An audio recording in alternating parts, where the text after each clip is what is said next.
Hi, welcome to Nikki's vlog. And today, one of my heroes, or perhaps that's heroine, Dame Jenni Murray. And I'm talking about Dame Jenni Murray because she's written an article 10 days ago in the Times that is potentially not as positive towards trans women like myself as you might expect Jenni Murray to normally be.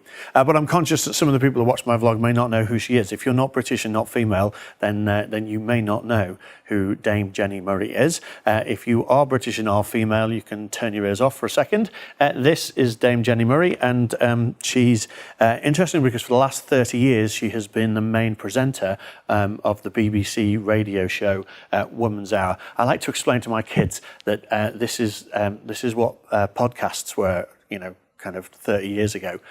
Every day between 10 and 11, Women's Hour is a magazine show, so a 1 hour show dedicated to those subjects that are of interest to women.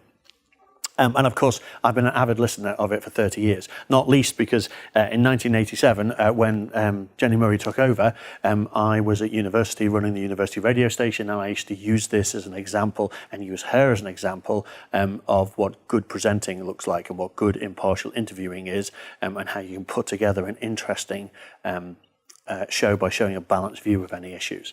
And she's been running this for 30 years. When I was a rep, after I left university, I would organise my day to be on the road between 10 and 11, driving to an appointment, so that I never missed an episode of Women's Hour. And now, although I'm not in the UK very often, I do have on my iPod, this is the podcast that I download and listen to. There's only two, this one and the Friday Night Comedy, are the two that I listen to. So, I've never really objected to anything she said or anything she's written before, but this weekend she wrote an article that almost all of my friends, because they know how much I admire her, have sent this to me with well, you might think she's the bee's knees, but she doesn't like you, Nikki. So this is her article, Be Trans, Be Proud, but Don't Call Yourself a Real Woman. And I have to say, when I saw the title, I was like, well, actually, I agree with that. I am trans, I am certainly proud, but I don't think of myself as a real woman, and I never use the phrase real woman. I'm not really sure anybody should, but that's a different conversation. So I don't object to the title.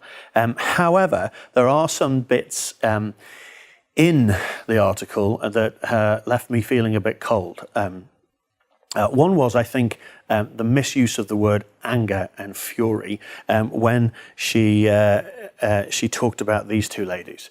So she talked about interviewing Carol Stevens. She's unfortunately deceased now, but 16 years ago she transitioned from Peter Stone to Carol Stone, Anglican priest, about the time the Anglican Church finally came to its senses and allowed women to stand into the pulpit. He decided to become she. Jenni Murray said, in a quote from her article, the first time she felt anger at a man expressing themselves as a woman was when she interviewed Carol.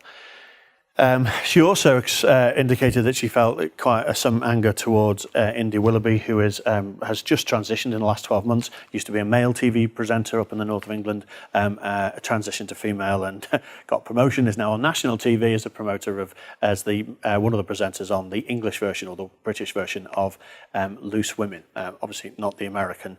Whoopi Goldberg would probably eat her alive. Jenni's observation about both of these women were that they were remarkably unversed in women's rights issues, and she felt very angry towards Carol, who had no opinion on 2,000 years of subjugation of females in the Abrahamic religions, which obviously is a topic close to my heart, since my Edinburgh Fringe show this year is called God Hates Me, I'm Trans, but obviously could have equally be called God Hates Me, I'm a Woman. Obviously not a real woman, wouldn't want to upset people, but you get the idea. The Abrahamic religion, firmly reinforces, or in fact, I actually think probably started the whole women are inferior to men and that's the way it should be. Jenni was infuriated that Carol didn't have an opinion on it and may not even have understood it. And I would argue maybe, to be a bit more empathetic and a bit more sympathetic to what's going on with these ladies. just turning yourself out.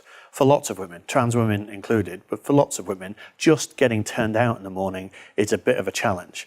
3 kids, packed lunches, school trips, all the stuff that you have to do as a woman, because you, whether we like it or not, are predominantly childcare as well as trying to run a busy life and all the rest of it. Sometimes just getting out and making sure you look okay is a challenge, and it's certainly, the stakes are a lot higher. I've got lots of vlogs about it. You have to put more effort in and you have to get it right, and the consequences of getting it wrong are much higher. And all of that is magnified by 100 times if you're trans. You know and understand how to present as male because, I've had 45 years of being coaching about it. I know how to put a suit on. I know how to make my suit look smart. I know how to present myself in a professional way as male. The rules are quite simple, and I've had a lot of experience with it. But now, I'm trying to figure out the rules about presenting as female in a business setting, and it is not simple. And getting everything right, putting everything together, is a huge area of anxiety. And 16 years ago, right, the taboo was even stronger. So I strongly suspect, Carol's response, which is, I've got nothing to wear, probably just hides or hid, a huge anxiety.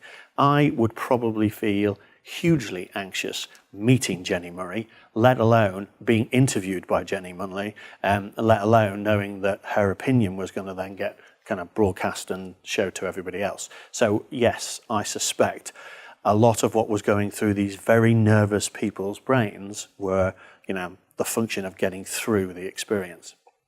At least for Carol. India's slightly different. I mean, when I started thinking about doing this vlog, I was kind of, you need to look at India like she's 1 year old because she's had 1 year of being a female. And so, I've had 4 years and I've only been doing this full time for 6 months. And it has taken me quite a lot of time, and I've got quite good observational skills to notice male privilege, and let alone to notice that I'm a victim of it. And part of that is because as trans women, we're not quite as focused on the downside of being female as real women are. Real women don't have a choice to be female, they just are female. Whereas clearly, the one thing we 3 have got in common is that we have made a choice to present as female, and so we've weighed up the plus sizes, there's a Freudian slip, the positives versus the negatives in order to decide whether or not we want to step down off that male privilege podium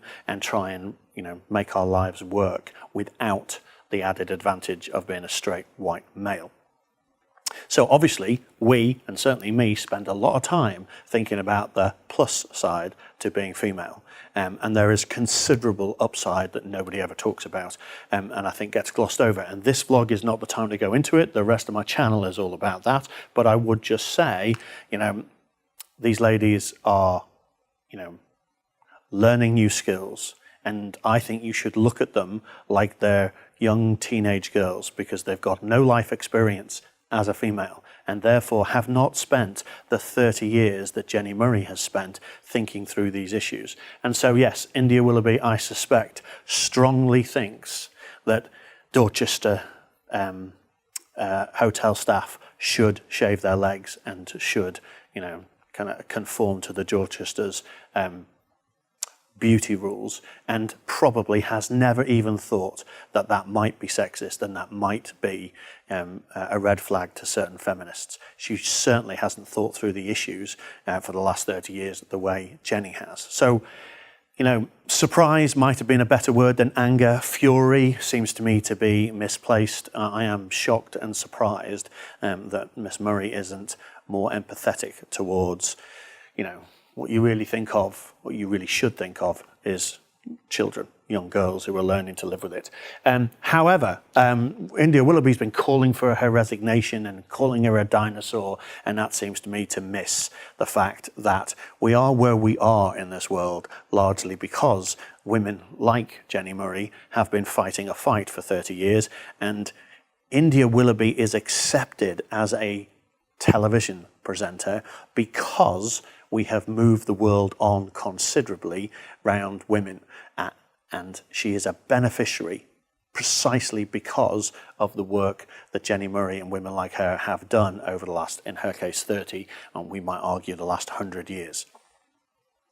So I think that's a little harsh to be crying for blood at this stage. I would make one kind of plea though, because I think there is one sort of serious issue that does upset me somewhat, and it occurs in the last paragraph of her article. In the last paragraph, she's sort of quoting a trans woman that she sort of has some respect for, because she's been a trans woman for 30 years, and then I suspect has thought about these issues. In fact, I think runs a bookshop for women's literature, so is probably extremely well read on all of these issues.